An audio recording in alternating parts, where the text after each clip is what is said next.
Kapamilya host actress, may ibinunyag kaugnay sa isang dating kaibigan at iniwan ng ABS-CBN. Ang kaganapan tingnan ng mga detalye.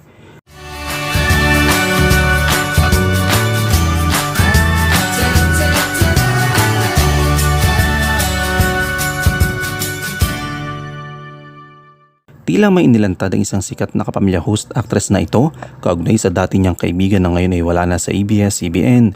Ipinaklaro ni Kim Chiu ang kanyang pagkawala sa kasal ni Maja Salvador at Rambo Nunez sa kanyang bagong vlog na cooking tortang talong with QA. Nitong September 24, isang tanong mula sa mga netizen ang nagtanong bakit wala si Kim sa kasalang nabanggit.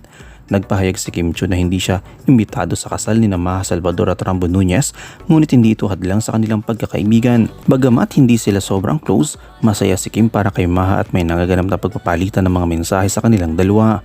Ang kasal ni Maja at Rambo ay naganap sa Bali, Indonesia noong July 31 ngayong taon.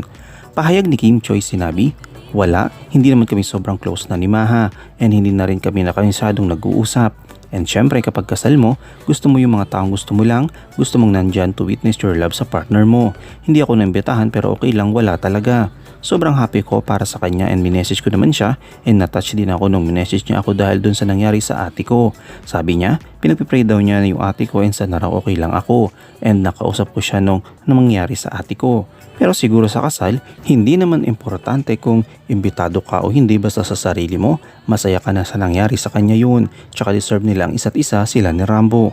Hindi naman mahalaga, issue ba yun? Bakit pagdating ko ba doon ihinto ang kasal nila?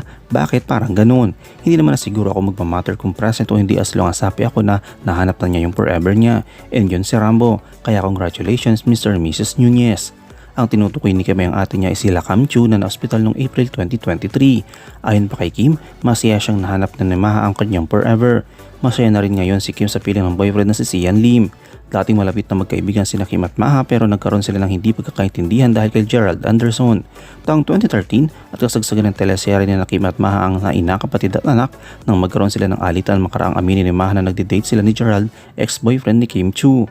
Kapaprodukto ng Pinoy Big Brother 10 edition na uwi sa totohanang relasyon ng love team ni Kim at Gerald na nagtapos noong 2010. Kasunod dito, ilang taong hindi nagpansinan sina Kim at Maja hanggang sa mapaulat na nagkaayos sila noong taong April 2014.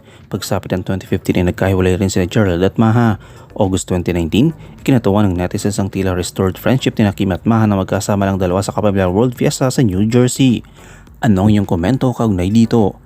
Shoutout tayo kina Karel Kong, kay Ella Cardiel at kay Cel Primavera.